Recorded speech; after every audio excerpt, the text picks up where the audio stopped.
주라스트 V제 안녕하세요. 사할린 성도 여러분 반갑습니다.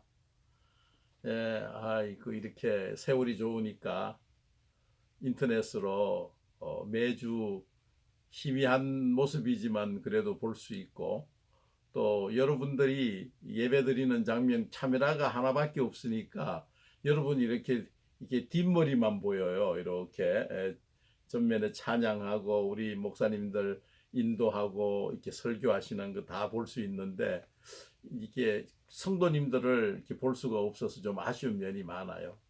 그렇지만 오늘은 이렇게 저는 안 보이지만 여러분들이 이렇게 대면해서 함께 하나님의 말씀을 나눌 수 있다는 게 얼마나 감사하고 행복한 일인지 모르겠습니다. 저는 이번 부활주를 지나면서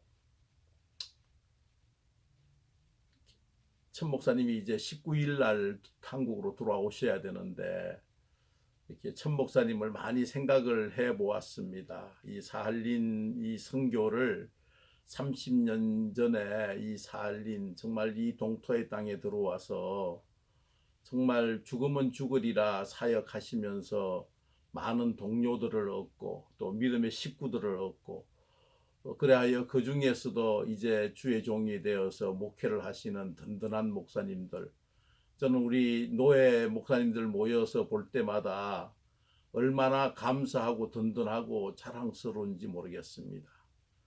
특히 또 이렇게 그런 시간이 있기까지 우리 성도님들 열심을 다해서 섬기시고 세상 일들을 멀리하고 하나님의 거룩한 것을 찾기 위해서 나선 여러분들을 진심으로 격려하고 싶습니다. 그래서 이제 2주간에 걸쳐서 해야 될 말씀이 무엇인가를 생각을 해보다가 요한복음 10장 말씀을 이렇게 택하고 한 일주일간 기도하면서 준비를 해왔습니다. 그래서 이번 주와 다음 주에 걸쳐서 당신은 누구십니까? 1편 양예문, 그다음 당신은 다음 주에는 당신은 누구십니까? 2편 선한 목자편을 여러분들과 요한복음을 통해서 성경이 어떻게 말씀하고 있는지에 대해서 나눠보기를 원합니다. 오늘 당신은 누구십니까? 이 설교를 준비하면서 상당히 좀 어려움에 많이 부닥쳤습니다. 왜냐하면은 광범위한 것들을 다루어서 그걸 어떻게 하면은 요약해서 여러분들이 먹기 좋게 만들어 드릴까. 그러다 보니까 시간이 거의 일주일 가량 소요가 되는 어려운 과정을 거쳤습니다.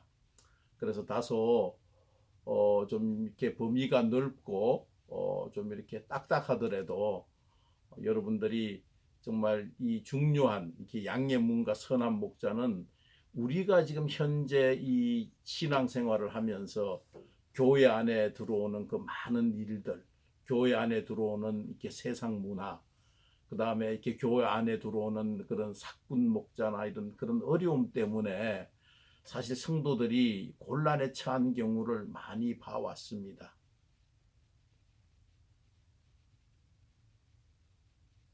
그래서 오늘과 다음 주에 이렇게 이르는 그 두 편의 설교를 여러분들이 핸드아웃으로 오늘도 보시면 주보에 나와 있을 텐데 그 핸드아웃으로 놓고 여러분들이 이렇게 기록을 해가면서 요한복음 10장 말씀에 대해서 이렇게 좀 이렇게 꿰뚫어 볼 수 있는 그런 시간을 가졌으면 좋겠습니다.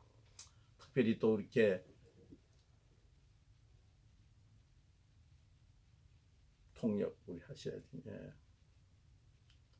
특별히 우리 또 이렇게 나타샤 목사님 이런 설교를 준비하기 위해서 저하고는 거의 뭐 며칠을 이렇게 설교 원안을 보내고 그것을 또 번역을 하고 또 저기 이렇게 이 비디오를 또 보내면은 비디오를 통해 또 세션을 맞춰보고 그래서 동시 통역으로 이렇게 할 수 있는 그 준비하는 작업이 굉장히 시간이 많이 들고 어려운 작업입니다.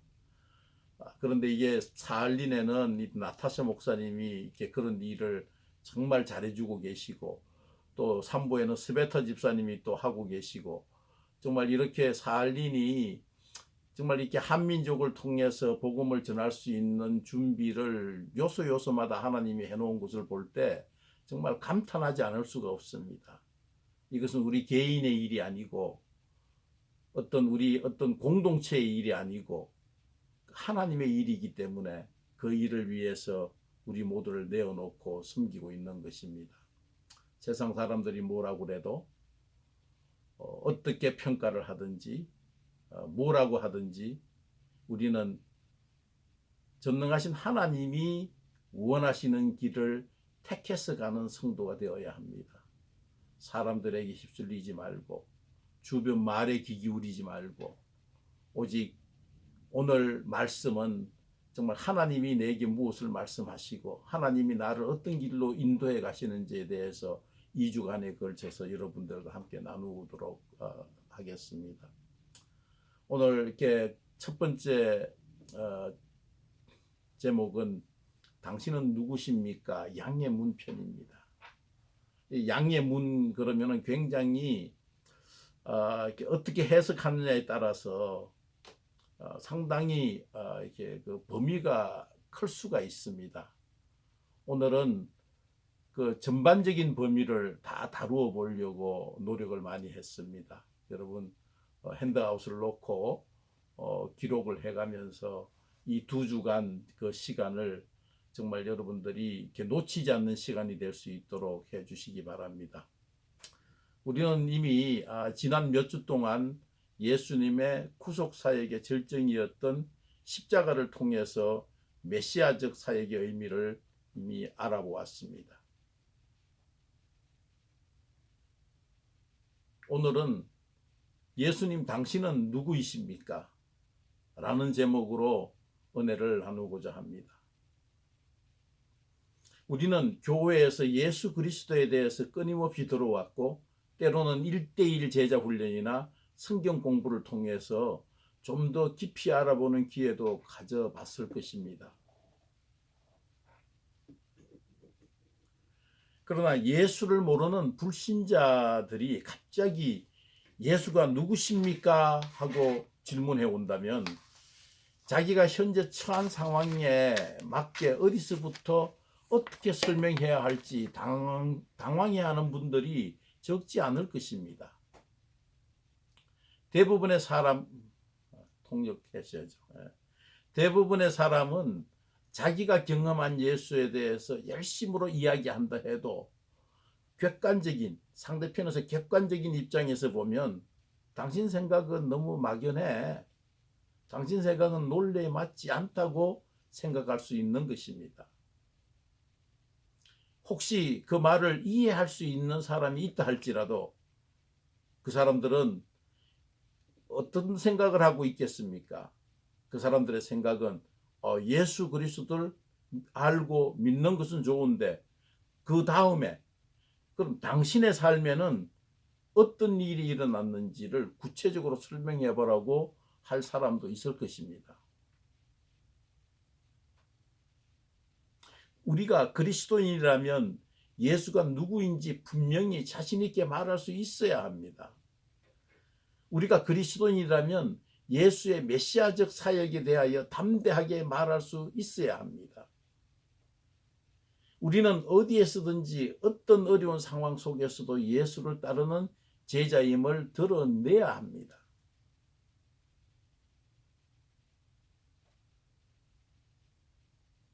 그것이 구원을 받은 성도들의 특징이에요. 십자가 위에서 자신의 피를 뿌리는 처절한 사투를 벌이며 우리가 짊어져야 될 멸망과 죽음을 이겨내 주시고 또 영생을 다시 바꾸어 주시고 영생으로 바꾸어 주시고 그 구원의 기쁨을 우리에게 주었는데 그 기쁨을 맛본 사람이라면 그렇게 해주신 분이 누구인지 전력을 다해서 알아보려 하지 않겠습니까? 그렇게 해주신 분이 누구인지 성경에서 예수 그리스도에 대해서 어떻게 그려내고 있는지를 알기 위하여 오늘 몇 가지 측면을 여러분들하고 생각해 보기를 원합니다. 첫째는 성부 하나님이 말하는 예수 그리스도, 둘째는 사람들이 말하는 예수 그리스도, 세 번째는 예수님 자신이 말하는 예수 그리스도입니다. 오늘 요한복음 본문에서는 세 번째로 예수님 자신이 말하는 예수 그리스도에 대해서 여러분들과 함께 알아보기를 원합니다. 예수님은 성경에서 나는 빛이다, 나는 길이다, 나는 진리이다, 생명이다 등으로 말씀하셨어요.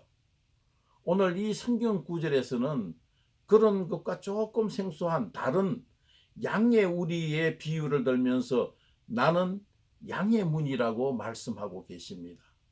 우리에게 이 양의 문은 조금 생소하고 어색한 단어입니다.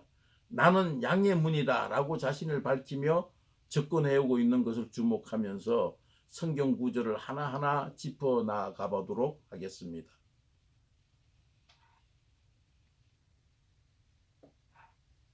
여러분들이 가지고 계시는 주보석에 있는 성경 이 핸드아웃 구절을 펼쳐 놓으시기 바랍니다.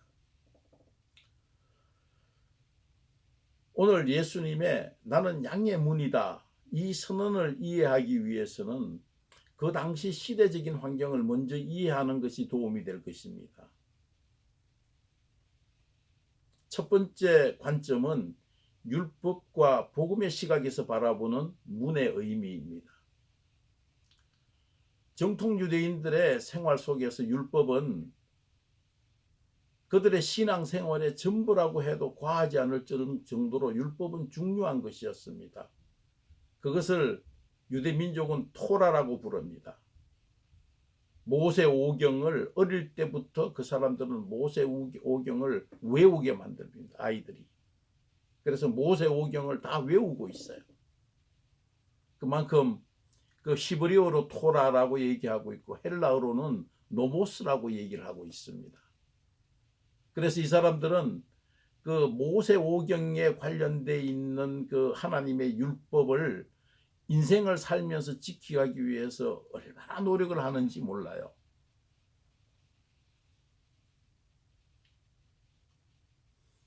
우리는 율법이라 하면 쉽게 십계명만 율법이라고 생각하기 쉽습니다. 물론 율법이 맞죠.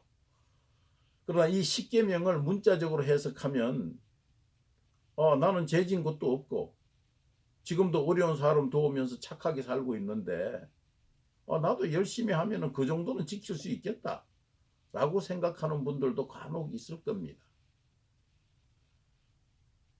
그러나 이 십계명을 이행하기 위해서 옛 계명 613가지의 옛 계명을 보는 순간에 내가 큰 착각을 하고 있구나 하고 바로 느낄 수 있을 것입니다.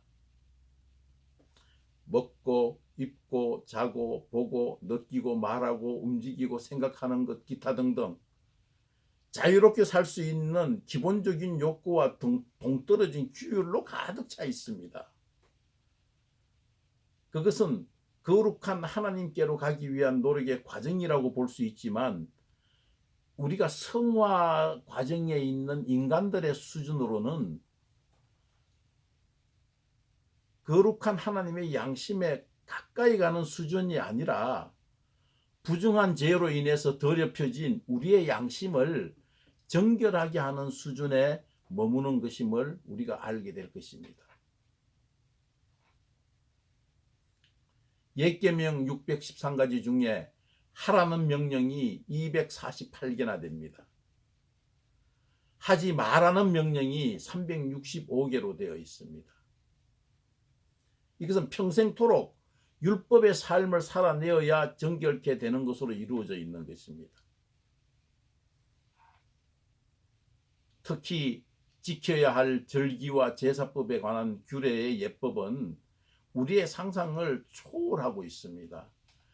그래서 지금도 유대인들 중에서 5%만 이 율법을 지켜나가기 위해서 노력하고 있고 이스라엘 정부의 보조를 받아가면서까지 안간힘을 다해서 살아가고 있는 것입니다.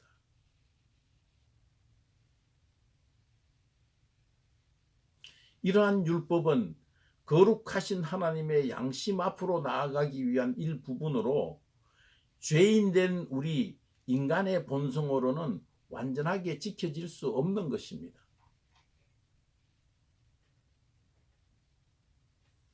죄인된 우리는 이 난공불락 같은 성벽 같은 이 율법을 통하여는 이 율법을 넘어서 하나님께로 하나님의 거룩에 들어갈 수가 없는 것입니다. 이 율법의 행위를 통해서는 결코 하나님 거룩에 도달할 수가 없습니다. 그래서 이 율법이 울타리 역할을 한다고 생각하면 문의 필요성과 문의 의미는 하나님의 거룩에 들어가는 통로임이 분명하지 않겠습니까? 그래서 혹시 문 같은 것이 없을까 찾아보려고 율법을 통해서 그걸 넘어보려니까 율법의 벽이 너무 높아.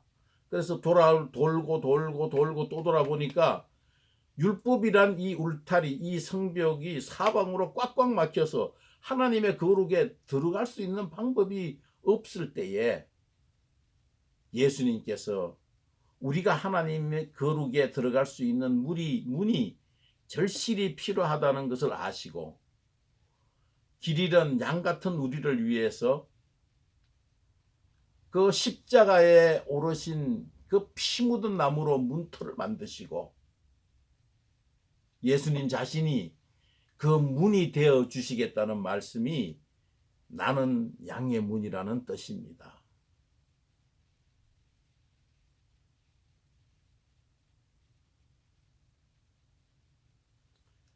율법과 제사를 통해서 우리 죄의 정결함은 받을 수 있지만 거룩함은 하나님의 고유 성품이기 때문에 하나님의 능력이 아니면 우리는 거룩해질 수 없는 것입니다. 그래서 성경 레위기 11장 45절에는 내가 거룩하니 너희도 거룩할지어다 이렇게 얘기하고 있고 19장 2절에는 너희는 거룩하라 나 여호와 너희 하나님이 거룩하기 때문이라고 명령하고 계십니다.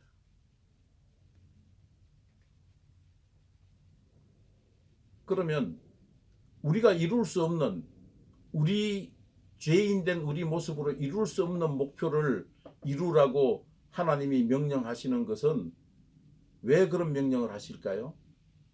그건 하나님이 도우시면은 되니까 하라는 것입니다. 우리의 능력이 아니라 하나님의 능력이 도와주시니까 그 거룩해질 수 있다고 지금 성경이 얘기하고 있는 것입니다. 누구를 통해서? 바로 양의 문 비유를 말씀하시는 예수를 통하여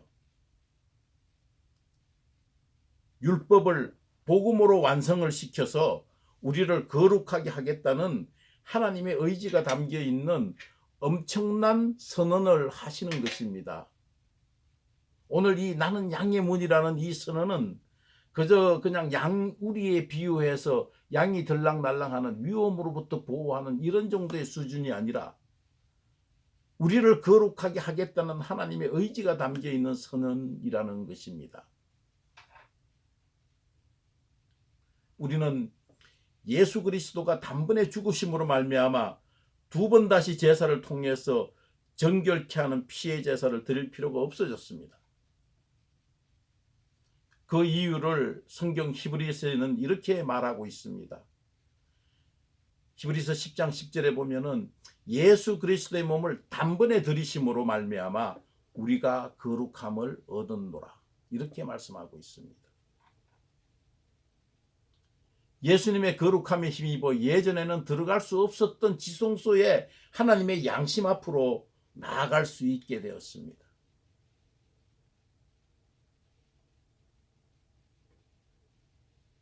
우리가 해야 할 일은 예수님을 통하여 거룩함을 입었으니 성결한 삶을 살아냄으로써 거룩한 삶을 살아드릴 수 있도록 예전에 이스라엘 민족이 피 흘리고 제사 드렸던 그 노력만큼이라도 우리는 해야 된다는 것입니다.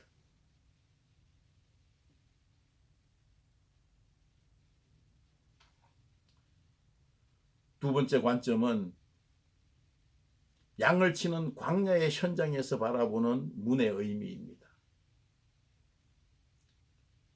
양에 관한 것이라면 여러분도 쉽게 떠올리는 성경 속의 인물이 있습니다. 아름답고 심오한 목가적인 노래 시편 23편에서 여호와는 나의 목자시니 내가 부족함이 없으리로다. 그가 나를 푸른 초장에 누이시며 쉴 만한 물가로 인도하시는도다 라고 고백하는 그 유명한 다윗입니다. 이 소년 다윗은 광야에서 아버지 양을 돌보고 먹이는 양치기 소년이었습니다. 아버지 이새의 8명의 아들 중에 막내로 태어나 사랑받고 귀염을 독차지해야 할 꿈이 많던 그 소년이 대부분의 시절을 양치기 목자로 살았습니다. 그렇게 광야에서 양들과 함께 밤낮을 내달며 짧게는 며칠씩, 때로는 몇 주일씩, 길게는 몇 달을 양들과 함께 생사를 같이 하고 낮에는 더위와 밤에는 사막의 추위를 견뎌내어야 했습니다. 그러나 더 어렵고 힘든 것은 그 광야에 있는 그 배고픈 맹수들로부터 아버지 양을 안전하게 지켜내야 하는 힘든 일이었습니다. 그런 일이 아마 굉장히 힘들었을 걸로 생각을 합니다.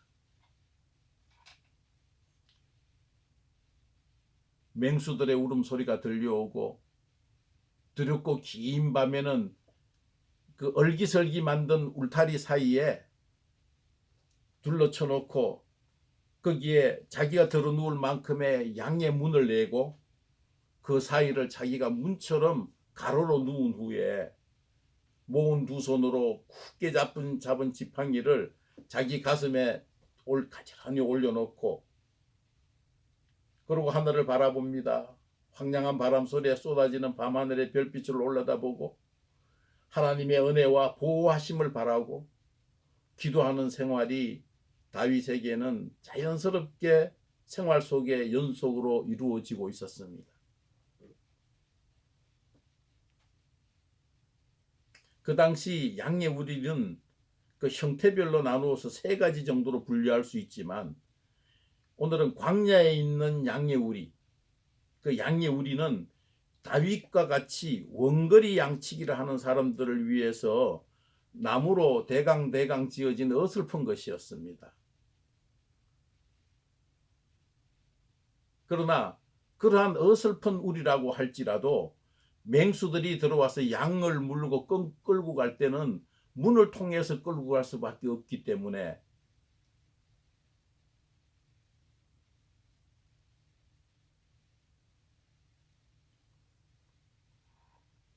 양치기 목자가 누운 대로 문을 막고 잠을 청하는 이유는 어설픈 이 광야의 우리라도 맹수들이 목자를 해치지 않고는 결코 양들을 죽일 수 없게 하기 위함인 것입니다. 이 희생의 위대함과 담대함은 훗날 다윗과 골리앗의 싸움에서 증명이 되게 됩니다.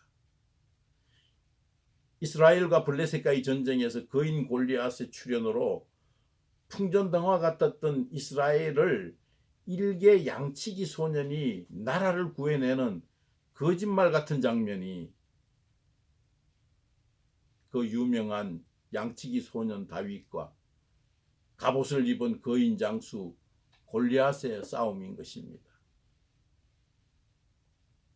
이 싸움 직전에 다윗은 유명한 말을 남기게 됩니다. 사무엘상 17장 34절에서 36절을 보면은 이 다윗은 이렇게 말하고 있습니다. 목자는 광야에서 목숨을 걸고 양을 지키는 것이기 때문에 비록 목자가 한눈 파는 사이에 곰과 사자가 새끼 양을 움켜쥐고 달아난다 할지라도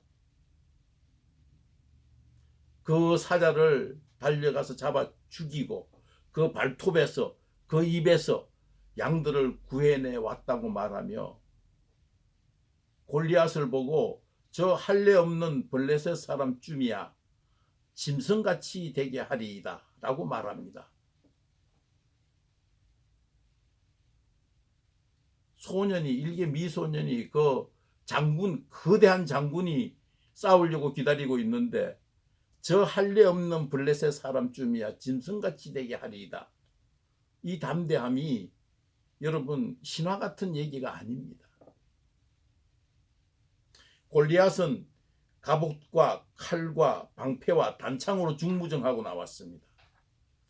이미 다윗은 골리앗을 볼 때 곰도 아니고 사자도 아니고 덜기 취급을 하는 거예요. 그래서 물맷돌 하나로 간단하게 제압해버리는 역사를 만들어내게 됩니다. 이처럼 다윗은 자연과 함께하는 하나님의 광야 훈련을 받으면서 오직 하나님만 의지할 수밖에 없는 양과 목자의 훈련을 거쳐가게 되고, 또한 이 과정을 차곡차곡 하나님의 이 마음에 드는 사람으로 성장해 나가고 또한 이것이 후에 이스라엘의 위대한 왕으로 거듭나고 있었던 것입니다. 이것은 우리에게 환경의 어려움이나 위기가 닥쳐왔을 때 그 환경을 통한 훈련의 중요성과 참을 수 있는 그 순종이 주는 담대함이 어떤 것인지를 보여주는 대목이라고 할 수 있습니다. 이제 본문으로 들어가겠습니다. 원래 계획은 2주간에 걸쳐서 요한복음 10장 1절에서 24절까지 강해 설교를 계획을 했지만 이 통역하는 시간이나 또 영상을 사용함으로써 제게 허용된 시간이 한 번에 한 20분 정도밖에 안 됩니다. 이렇게 이 20분 안에 많은 분량의 말씀을 전할 수 없으므로 아쉽지만 요점만 추려서 말씀을 드리도록 하겠습니다. 오늘 여러분들이 가지고 있는 핸드와 프린터에는 몇 가지 단어가 강조되고 있음을 알 수 있습니다. 그 요한복음 10장 1절부터 24절까지, 오늘은 10장 1절에서 9절까지 여러분 보시면은 양이란 단어가 8번이 나옵니다. 문이란 단어는 5번 나오게 됩니다. 음성이란 단어는 3번 반복이 되고 있음을 기억하시고 여러분 잘 들어주시기 바랍니다. 양은 아직 이렇게 동물들 중에서는 아주 연약한 동물입니다. 대부분의 동물들은 살기 위한 최소한의 한 가지 수단을 가지고 있습니다.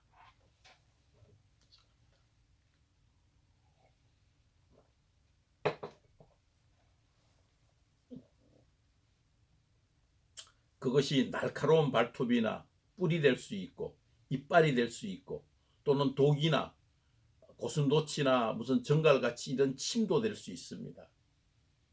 그러나 그런 것마저도 공격할 수 있는 그런 무기도 없는 그런 동물들은 빠르게 도망갈 수 있는 발을 가지고 있거나 어떤 보호색으로 위험을 피하겠지만 이 양은 위험으로부터 생존할 도구를 하나도 갖추지 못했습니다. 그나마 뿔이 하나 있는데 그 뿔은 이렇게 말려들어서 누구를 해할 수 있을 만큼의 그런 뿔이 못 되어요.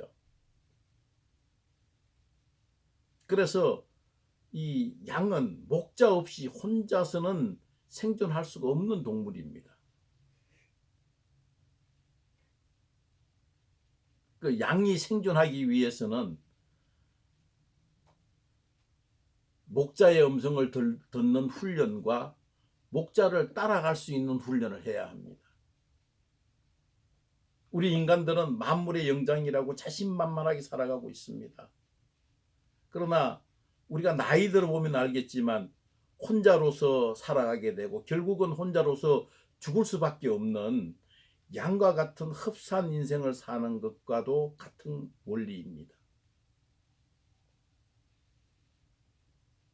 그 다음 두 번째, 문에 대하여 여러분들하고 좀 나누도록 하겠습니다.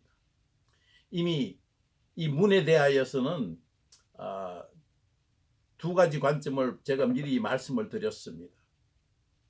그러나 이 두 가지 관점에서 살펴보았듯이 예수를 통하지 않고는 영생이 보장되지 않는다는 의미의 첫 번째 문과 양들을 보호하고 양들을 내 몸처럼 아끼고 사랑하는 목자가 두 번째 의미의 문임을 우리가 깨닫게 되고,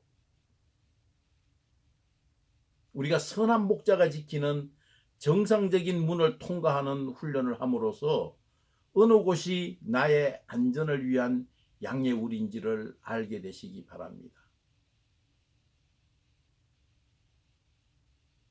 우리 모두는 건강하고 튼튼한 신앙 성장을 할 수 있도록 다른 문을 기웃거리지 말아야 합니다. 그런 시간을 소비하지 말아야 합니다. 세 번째로 음성에 대해서 말씀드리기를 원합니다. 양이 유일하게 정상적으로 발달된 기관이 음성을 분별할 수 있는 기류를 가졌다는 점이에요. 다행스럽게도. 그래서 음성으로 목자를 알고 기억하기에 목자가 양의 이름을 지어주고 그 이름을 불러줌으로써 음성을 듣는 훈련을 하게 됩니다.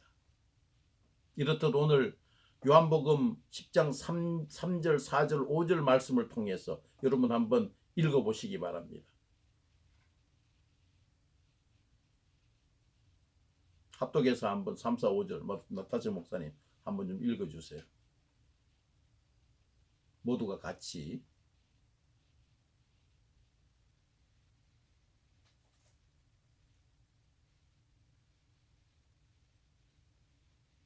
네, 감사합니다. 오늘 이렇게 3절, 4절, 5절을 통해서 우리는 두 가지 영성 훈련의 필요성을 말씀드리기를 원합니다. 첫째는 3절에 보면은 목자의 음성을 듣는 훈련입니다. 이 훈련이 이루어져야만 이 세상의 소리를 들을 건지 성경의 소리를 들을 건지 구별할 수 있기 때문입니다. 또 이 훈련이 이루어져야 이게 선한 목자의 소리인지 사꾼 목자의 소리인지 구분이 될 수 있기 때문입니다.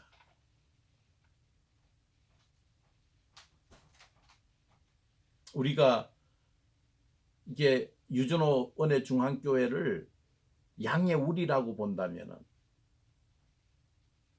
양들이 모여 있는 우리라고 본다면 우리는 양들이고 이 유전호 중앙교회는 양의 우리예요.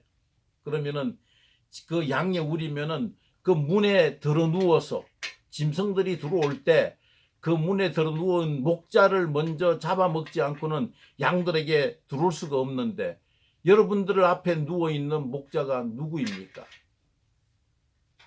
이 유전호 중앙교회를 보호하기 위해서, 안에 있는 양들을 보호하기 위해서 자기 생명을 내어 걸고, 맹수에게 자기 생명을 내어 걸고 그 양의 문에서 지팡이를 가슴에 안고 그 달밤에 잠을 잘 수 있는 그런 목자가 누구인지를 여러분들이 아셔야 한다는 것입니다. 그렇지 않고 담을 넘어서 들어와서 양들을 데려나가고 끄집어 나가고, 그것은 하나님이 뭐라고 얘기하고 있냐? 요한복음 10장 1절에서 뭐라면 절도요 강도라고 얘기하고 있습니다. 문으로 들어가지 아니하고 다른 곳으로 넘어가는 자는 절도요 강도다. 여러분, 우리가 이런 중요한 훈련, 정말 이렇게 음성을 듣는 훈련과 순종의 훈련을 우리가 마치지 아니하면은 이게 사꾼 목자인지 선한 목자인지에 대해서 구분이 없습니다.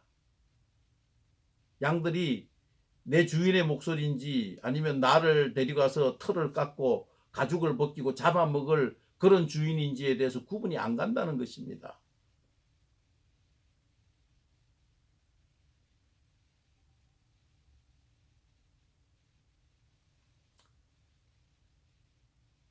저는 오늘 이렇게 우리 천병기 목사님을 생각하면서 이 유전호 중앙교회뿐만 아니라 이 산린의 양들을 지키기 위해서 정말 이렇게 엄청난 투쟁적인 삶을 살아오신 분이라고 생각을 해요. 그러다 보니까 성격도 와일드해지고 사랑을 표현할 수 있는 그런 기회도 별로 많지도 않고, 왜냐하면 싸워서 이겨내야 하니까, 싸워서 보호해야 하니까. 그런 과정에서 여러분들을 30년 동안 섬겨 오신 걸 생각하면은, 여러분들 천 목사님 지금 보시고 계시잖아요. 나이 드셔서 몸도 쇠약해지시고, 그렇지만 이 사할린에 와서 여러분들과 함께 시간을 보내고, 또 들어가서 또 좀 이렇게 요양을 하다가 또 와서 여러분들과 시간을 보내고, 양을 사랑하는 목자가 아니면은 자기 일신이 편하기 위해서는 한국 가서 살든지 미국 가서 살든지 충분히 사실 수 있는 분이에요. 그만큼 우리가 목자를 누구를 만나느냐가 너무 중요한 사실입니다. 저도 아마 그런 이렇게 선한 목자를 만나지 못했더라면은 지금 이 정도의 삶을 살 수도 아마 없었을 것 같아요. 세상적으로는 좀 성공하고, 세상적으로는 좀 더 잘 살고, 세상적으로는 좀 더 편하게 살 수 있을지는 모르겠지만, 내가 앞으로 죽어서 가는 그 영적인 세계에 대한 그런 꿈과 그 영적인 세계를 가기 위한 준비 과정과, 거기에 가려면 내가 뭘 준비해야 되는지를 선한 목자를 만났기 때문에 지금 이렇게 준비해서 이 자리까지 올 수 있었던 것입니다.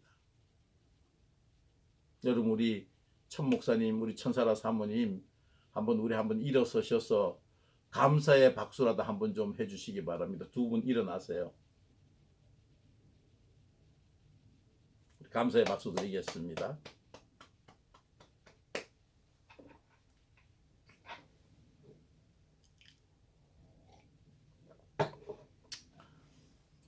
자, 다시 한번 강조하지만 이것은 우리의 영적 생명도 걸려있는 문제입니다. 크리스찬의 중요한 훈련 중 하나가 하나님의 음성을 듣는 훈련. 그것은 정말 중요한 것입니다. 사람의 음성을 듣지 마세요. 사람의 유혹에 넘어가지 마세요. 비록 강단에 서 있는 사람이 얘기할지라도 그것이 진실인지 아닌지를 하나님의 음성을 듣고 판단을 하셔야 합니다. 그래서 우리는 하나님의 음성을 듣는 훈련은 무엇보다도 중요합니다. 기도를 하거나 예배를 드리거나 교제를 하거나 어떤 사업을 하거나 무슨 일을 하거나 그 모든 것들이 하나님의 음성을 통해서 들려오는 그 훈련이 된 자는 그의 인생은 정말 주님이 보실 때는 굉장히 탄탄대로를 걸어가는, 사람들이 볼 때는 남루한 길을 가는 건지 모르지만 주님이 볼 때는 엄청난 대로를 걸어가고 있는 것을 주님이 보게 되실 것입니다. 그래서 우리는 이 음성을 듣는 훈련이 굉장히 중요하고, 그 다음 두 번째는 하나님의 질서를 따르는, 그러니까 양들이 목자를 따르는 따르는 훈련이 굉장히 중요합니다. 음성을 듣고 그 음성을 쫓아서 따라가는, 음성을 들었는데 안 따라가 양이. 그러면 그 양은 어떻게 해요? 결국은 다른 목자들에 걸리거나 맹수들에게 걸려서 결국은 죽게 됩니다.